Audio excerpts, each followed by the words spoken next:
صلوات پڑھیں محمد وآلہ۔ وَلَا يُمَكِّنَنَّ لَهُمْ دِينَهُمُ الَّذِي ارْتَضَىٰ لَهُمْ وَلَا يُبَدِّلَنَّهُم مِّن بَعْدِ خَوْفِهِمْ أَمْنًا۔ تیسرا وعدہ ممکن قرار دے گا خدا ان مومنین کرام کے لیے کہ انتہائی خوف میں تھے، ہیں خوف میں یا نہیں معلوم مسجد میں دھماکہ ہو جائے، نہیں معلوم راستے میں خدا نے خواستہ فائرنگ ہو جائے، نہیں معلوم ملک پر حملہ ہو جائے، خوف ہے یا نہیں؟ من بعد خوفہم امنا، امن عطا کرے گا۔ نہیں ہوا آج تک 1400 سال میں مومنین کے لیے امن و سکون کما حقو جیسے ہونا چاہیے نہیں ہوا ہے۔ ان قریب ایک اس حکومت قائم ہونے والی ہے، الہی حکومت قائم ہونے والی ہے، یعنی حکومت حضرت مہدی عجل اللہ تعالی۔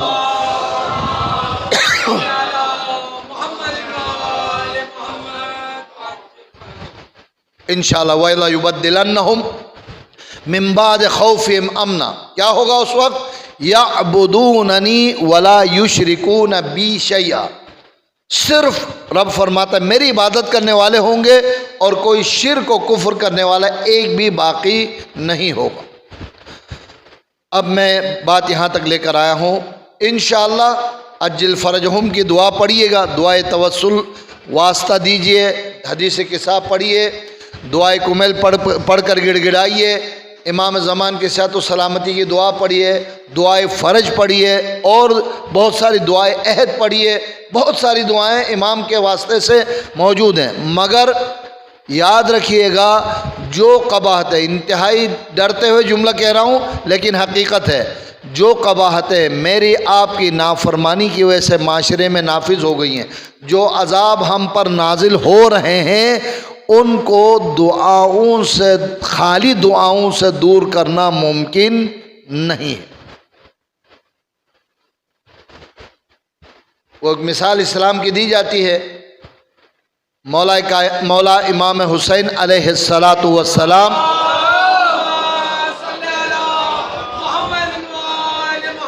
کربلا کے لیے تشریف لے جا رہے ہیں، درمیان سفر جیسے بہت سوں کو دعوت دی، ایک مومن کو دعوت دی، عقیدتاً مومن بھی ہے، مولا کو امام بھی مانتا، مولا کائنات کی ولایت کا اقرار بھی کرتا ہے۔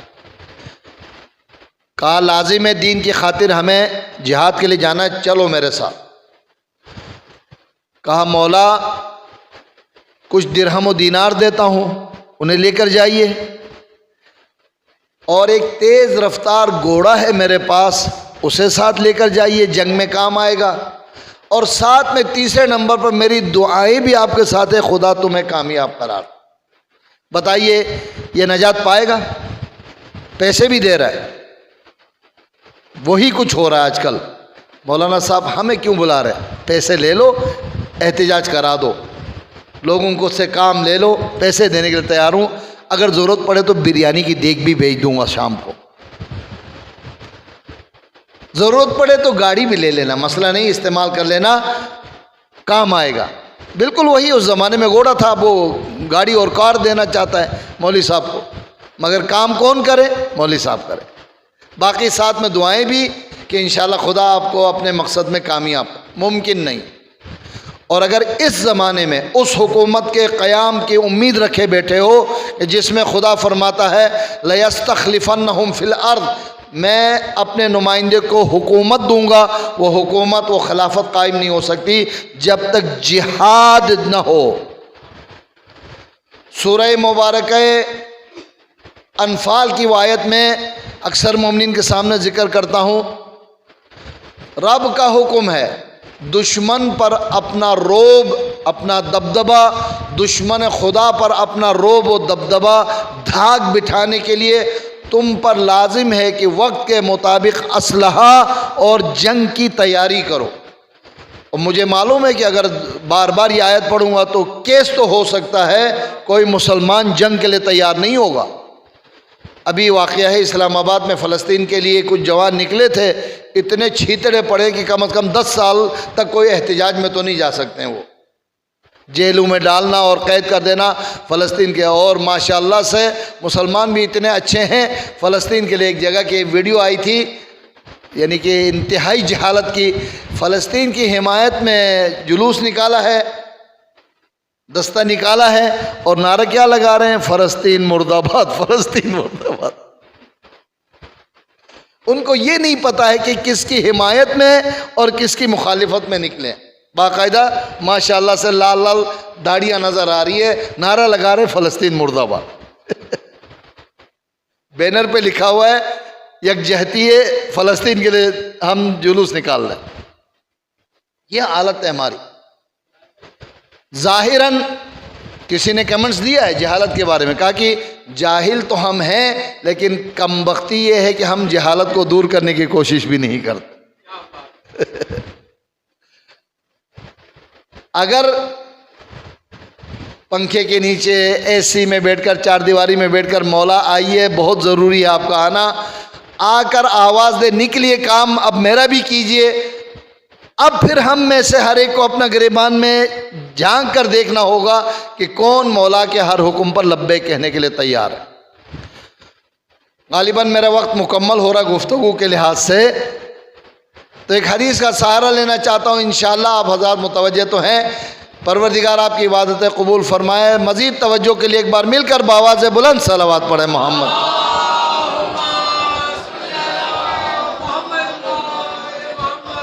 وہ حکومت کب قائم ہوگی؟ وہ دین جس سے خدا راضی ہے اس پر مکمل طور پر کھل کر عمل کرنے کا موقع کب ملے گا؟ یعبدوننی لا یشرکون بی شیئا، تیسرا عمل، صرف میری عبادت کرنے والے ہوں گے، کسی غیر خدا کی عبادت کرنے والے نہیں ہوں گے۔ وہ موقع کب آئے گا؟ اس کے لیے نبی کریم 1400 سال پہلے نسخہ کیمیا دے کر گئے ہیں۔ فرماتے ہیں من اصبح لا یہتم بامور المسلمین، کوئی اس حالت میں صبح کرے کہ مسلمانوں اور مومنین کی کیا صورتحال ہے، کہاں کون ظلم کی چکی میں پس رہا ہے، کون امن و سکون میں ہے، کون دشمنی کا مقابلہ کر رہا ہے، کون دشمنوں کے نرغے میں ہے، معاملات مسلمین کے بارے میں فکر نہ کرے، نبی صادق فرماتے لیس منا، وہ میرا شیعہ اور میرا مسلمان نہیں۔ من اصبح، چھٹے امام کی روایت ہے لیکن اصل میں روایت رسول اکرم کی روایت ہے۔ میں ہمیشہ کتاب کا چھوٹا سا حوالہ بھی دیتا ہوں اگر آپ پڑھنا چاہیں۔ گفتار دل نشین، بہترین اقوال ہر معصوم کے 40 اقوال ہیں۔ اردو میں کتاب، ایک طرف عربی ایک طرف اردو، اور مشکل سے 150-200 صفحے کی کتاب ہے، یعنی کتابچہ ہے۔ ہر معصوم کی 14 معصومین میں سے ہر معصوم کی 40 روایتیں نقل کی ہے۔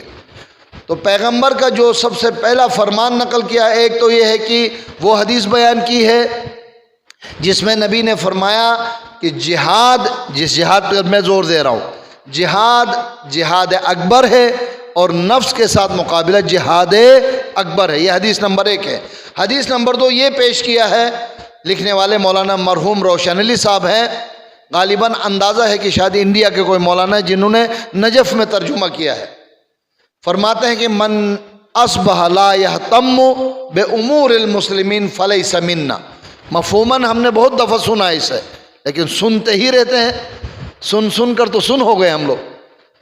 من اصبح ولا یہتم بامور المسلمین، اس حالت میں اٹھے کہ امور مسلمین کے بارے میں اسے فکر نہ ہو، لیس منا، وہ اس کا دعویٰ ہے کہ وہ مسلمان اور مومن ہے، لیکن نبی فرماتے ہیں وہ مومن اور مسلمان نہیں ہے۔ آئیے پھر سوال کریں موسم کے لحاظ سے، حالات کے لحاظ سے۔ بسم اللہ مولانا صاحب کل تلوار لے لیں، آپ ہمیں ہمارا قائد بنے اور ہم آپ کے ساتھ مجاہد بنتے ہیں۔ بسم اللہ چلے جاتے ہیں فلسطین۔ اگر جانا ممکن ہوا تو جی ہاں جانا ہوگا۔ میں ابھی زیارت کر کے آیا ہوں، اس لیے دوبارہ ذہن میں بات آ رہی ہے مدینے کی۔ صبح سویرے اسلام کی دوسری جنگ احد، صبح سویرے ایک مویشی والا اپنے جانوروں کو لے کر احد کے پہاڑی کی طرف گیا، دیکھا سامنے سے ایک لشکر آ رہا ہے، اور ظاہر مکے والے ٹیلی فون کر کے تو نہیں آئے تھے، میسج دے کے تو نہیں آئے تھے کہ ہم آ رہے ہیں جنگ کے لیے۔ آپ اس لیے دیکھ رہے ہیں کہ اس زمانے میں ٹیلی فون تھا ہی کہاں، صحیح ہے، اور جان بوجھ کر خفیہ رکھ کر حملہ کرتے تھے تاکہ کامیاب ہو۔ مسلمان تھا، سمجھ گیا کہ مدینے پر چڑھاوا ہو رہا ہے، کوئی جنگ کرنے کے لیے، لڑنے کے لیے آ رہا ہے، جانوروں کو چھوڑ کر بھاگ کر رسول کی خدمت میں آیا، ہامتا کامتا ہوا، یا رسول اللہ کوئی لشکر مدینے پر حملہ کر رہا۔ جب بات ثابت ہو گئی، نبی کریم نے فوراً اعلان کروا دیا کہ جو جس حالت میں ہے، جہاد کی بات کر رہا ہوں، جو جس حالت میں ہے اٹھے اور جہاد کے لیے تیار ہو جائیں۔ مولوی صاحب قرآن پڑھانے میں لگے ہوئے تھے، اپنے مصروفیت کی بات کر رہا ہوں، کسی کا نماز اجارہ پڑھنے میں لگے ہوئے تھے، شاید آپ اپنے دکان کھول کے بیٹھے ہوئے تھے، کون دکاندار ہے مجھے ظاہراً نہیں معلوم، کوئی مثلا آفس جانے کے لیے تیاری کر رہا تھا، داڑھی واڑی صاف کر کے تیار ہو رہا تھا، رسول کا حکم آیا جو جس حالت میں ہے جہاد کے لیے نکلو۔ اب بتائیں آفس جائے، بچوں کا بھی تو معاملہ ہے، میرا بھی تو ایک فریضہ ہے، یہ کام کر رہا ہوں، چھوڑ دوں یا جاؤں؟ کیا فریضہ ہے، کیا عقیدہ ہے ہمارا؟ آپ کام کاج کو چھوڑ دیں، نماز واجب نماز پڑھتے ہوں، اور اگر رسول کہہ دیں چھوڑو نکلو، نماز توڑ کر جانا واجب۔ تاریخ میں واقعات ہیں، بات بہت طویل ہو جاتی ہے اس لیے میں چھوڑ رہا ہوں۔ بات یہاں لے کر آیا تھا، ایک صحابی کی اسی رات شادی ہو گئی تھی، علی بھائی کو شادیات بھی آگے ہوں گے، شادی ہوئی تھی، شب زفاف کی وجہ سے غسل واجب ہوا تھا لیکن ابھی غسل نہیں کی تھی۔ رسول نے فرمایا جو جس حالت میں ہے نکلو جہاد کے لیے۔ گھر والوں نے شاید کہا بھی ہوگا، مجھے نہیں معلوم، میں ادھر تو نہیں تھا کہ کہا ہوگا یا نہیں، کہ غسل تو کر کے جاؤ، نجس ہو۔ اس نے کہا نہیں، رسول اکرم نے فرمایا جو جس حالت میں ہے نکلو، مجھ پر فریضہ ہے میں نکلوں۔ بغیر غسل جنابت کے جو احد میں گیا شہید ہوا۔ اب احد کا واقعہ پورا نقل نہیں کر رہا ہوں۔ جب شہداء کو غسل دے رہے تھے، اس شہید کے بالوں سے غسل دینے سے پہلے پانی ٹپک رہا تھا، غسیل الملائکہ اس کا نام ہے۔ لوگ حیران ہو، یا رسول اللہ اس پر تو ابھی ہم نے پانی بھی نہیں ڈالا، اس کے سر سے، اس کے بالوں سے پانی ٹپک رہا ہے۔ کہا میری بات کی لاج رکھتے ہوئے کہ میں نے اعلان کیا تھا جس حالت میں ہو نکلو، غسل واجب تھا، جب شہید ہوا تو فرشتوں نے پہلے اسے غسل دیا، فرشتوں نے اسے غسل دیا۔ مصعب ابن عمیر نام تھا، اور اس واقعے کی وجہ سے اسے غسیل الملائکہ، وہ صحابی جسے فرشتوں نے غسل دیا۔ حضرت حمزہ کے ساتھ ان کے پائنتی دفن ہے جناب حمزہ کے مزار کے اندر۔ ایک بار درود پڑھیں محمد وآل۔ ہے کوئی اگر آج آواز آئے تو اپنی دلہن کو چھوڑ کر رسول کی حکم پر، امام کے حکم پر جہاد کے لیے جائیں؟ خلاصہ یہ ہے کہ آج نبی اور امام کا حکم بتانے والا مجتہد ہے۔ اپنے طور پر فلسفی، منطقی اور مفتی نہ بنو۔ اس زمانے کے ذمہ دار علماء اور فقہا ہیں، اگر حکم ملے تو واجب ہے۔ آج ایک دن بھر ایک قصے پر مجھ سے بحث ہوتی رہی ہے، تھوڑا سا میں نے اشارہ کیا کہ مجتہد کون ہوتا ہے جہاد کا حکم دینے والا۔ جس مجتہد کا حکم نہیں ہے آپ اس کی تقلید کرتے ہیں، نہیں ہے۔ اما جس مجتہد کی آپ تقلید کرتے ہیں ان کا حکم ہو تو بالکل اسی طرح واجب ہے جیسے امام اور نبی اعلان کرے کہ نکلو، اور ہمیں نکلنا پڑے گا۔ ابھی میں چند لمحوں پہلے آپ میں سے اکثر نہیں تھے، بات کر رہا تھا مکہ مدینے کی زیارت کرو، دین کی پرچار کا وسیلہ ہے، کہہ رہا تھا نا۔ آج شکر کریں جس شیعہ کو، جس ایران کو، جس حکومت کو لوگ اب بھی باقاعدہ کافر کہتے ہیں، دنیا پر بات واضح ہو گئی ہے کہ مظلوموں کی مدد کرنے میں شیعہ سے بڑھ کر کوئی نہیں۔